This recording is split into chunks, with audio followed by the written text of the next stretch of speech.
पूजा बिना हवन के, भोजपुरी बिना पवन के, जब तक गाना ना बजे तब तक मजा ही कहाँ है। हम जाना तानी दिल ले। अरे भाई भोजपुरी के गब्बर से लगातार गाना दे रहा है और ट्रेंडिंग में ट्रेंड भी कर रहा है।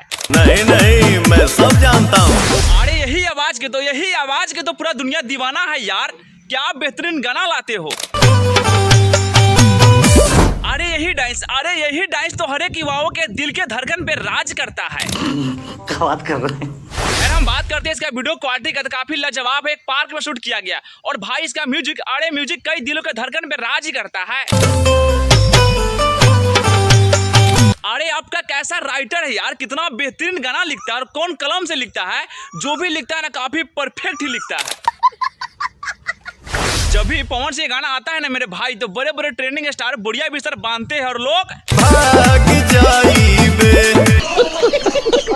चलिए हम बात करते हैं नीलकमल सिंह का, जो हर एक युवाओं के दिल के धड़कन पे राज करता है। अभी तो सिर्फ टीजर ही दिया है, बाकी पूरा सॉन्ग तो बाकी है। अरे नीलकमल सिंह इतना बेहतरीन गाना देता है जो कि पावर स्टार होके तब या ट्रेंडिंग स्टार होके तब सबको कभी काल पीछे ही छोड़ देता है। बाकी नीलकमल सिंह के लिए आप लोग भर भर कमेंट कीजिए ना कि कैसा गाना होगा। अरे इतना बेहतरीन इतना सुंदर video live power star Pawan Singh, इसके लिए कमेंट कीजिएगा और बाकी मेरे वीडियो को दूर से दूर तक शेयर भी कीजिएगा और वीडियो को लाइक और सब्सक्राइब कीजिएगा, साथ में फॉलो भी कर दीजिएगा।